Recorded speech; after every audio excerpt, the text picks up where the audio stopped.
எண்ணூர் வாயு கசிவு அமோனியாவால் ஏற்பட்டுள்ள பாதிப்புகள் மற்றும் எண்ணூரை அடுத்துள்ள சின்னக்குப்பம், பெரிய குப்பம் மற்றும் தாளங்குப்பம், பர்மா நகர், நேதாஜி நகர் உள்ளிட்ட பல்வேறு இடங்களில் நேற்று நள்ளிரவு ஏற்பட்டுள்ள அந்த வாயு கசிவினால் அவர்களுக்கு கண்ணில் எரிச்சல், உடலில் அரிப்பு மற்றும் மூச்சு திணறல் ஆகியவற்றால் கடுமையாக பாதிக்கப்பட்ட பிரச்சனை வடசென்னை முழுவதும் நேற்று நள்ளிரவிலிருந்து இன்று அதிகாலை வரை பயங்கர பீதிக்குள்ளாகியது. அதனால் இந்த அமோனியா வாயுவின் தன்மை என்ன, இந்த அமோனியா வாயு கசிவால் ஏற்பட்டுள்ள அந்த பாதிப்பு என்ன என்பது தொடர்பாக நம்மோடு விவாதிப்பதற்காகவும் பல்வேறு மருத்துவ ரீதியான தகவல்களை தெரிவிப்பதற்காகவும் நுரையீரல் சிறப்பு மருத்துவர் டாக்டர் பென்கு ஜோயல் நம்மோடு இணைந்திருக்கிறார். அவரிடம் கேட்கலாம்.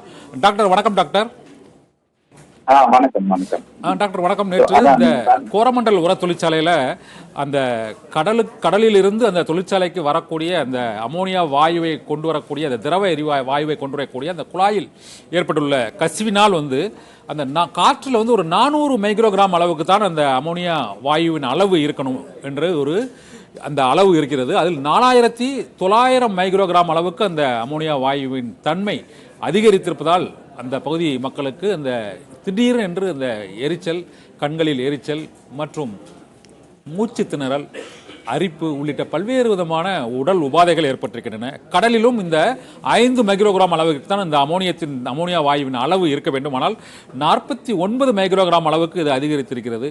இந்த அளவுக்கு இந்த அமோனியா வாயு என்பது பொதுவாக மக்களுக்கு எந்த பாதிப்பை, எவ்வளவு தொலைவுக்கு அது ஏற்படும் சார்? அந்த கசிவு ஏற்பட்டால் எவ்வளவு தொலைவுக்கு ஏற்படும், அது என்னென்ன பாதிப்புகளை உடனடியாக அந்த பகுதியில் வசிக்கும் மக்களுக்கோ அல்லது மனிதர்களுக்கோ ஏற்படுத்தும் டாக்டர்? அதான் நீங்க சொன்ன மாதிரி பாத்தீங்கன்னா, நார்மலாவே அமோனியா நம்மளோட இயற்கையில உங்களுக்கு அந்த மண்ணுல நம்ம சுவாசிக்கிற காத்துல, அதே போல செடிகள்ல எல்லாத்துலயுமே இருக்கும். பட் ஒரு அளவுக்கு மேல நம்ம இப்போ அதை பார்ட்ஸ் பெர் மில்லியன் அப்படின்னு கனெக்ட் பண்ண போகும்போது ஒரு 50 பார்ட்ஸ் பெர் மில்லியனுக்கு மேல அந்த அமோனியா அளவு காணப்பட்டால் அதனால வர பாதிப்பு என்ன அப்படின்றத பத்தி தான் நான் உங்ககிட்ட சொல்ல போறேன்.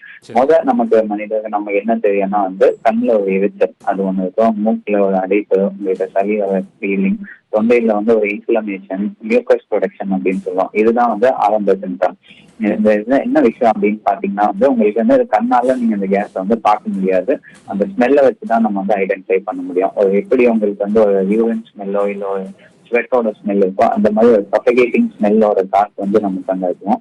ஆரம்பத்துல பார்க்கும்போது இந்த மைல்டு எக்ஸ்போஷர் அப்படின்ற இதுல இந்த மாதிரி நமக்கு கண்ணெரிச்சல், அப்பர் ரெஸ்பிரேட்டரி ட்ராக்ட் சிம்டம்ஸோட நின்றோம். பட் அதோட அளவு அதிகமாகுது, இல்ல அதோட கான்சென்ட்ரேஷன் ரொம்ப நேரம் இருக்கு, இல்ல மக்கள் ரொம்ப நேரமா அதுல எக்ஸ்போஸ் ஆகிட்டு கொண்டே இருக்காங்க. அப்படிங்கிற பட்சத்துல உங்களுக்கு நோய்கள் பாதிப்பு வர்றதுக்கு வாய்ப்புகள் இதுல ஒரு மூச்சு திணறல், உங்களுக்கு விடாம இருமல் இருக்கிறது, ஆக்சிஜன் லெவல் கம்மியாகிறது, இதெல்லாம் நடக்கிறதுக்கு வாய்ப்புகள் இருக்கு.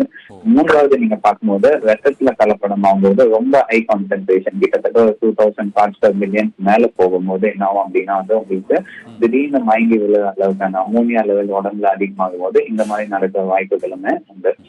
முக்கியமான விஷயம் நம்ம என்னன்னா இந்த எக்ஸ்போஷர் நடந்ததுல ஒரு 24 மணி நேரம் 48 மணி நேரம் இதுல ஏதாவது நமக்கு இருக்குதா அப்படிங்கறத நம்ம ஐடென்டிஃபை பண்ணி பார்க்க வேண்டியது ரொம்பவே அவசியமா இருக்கு.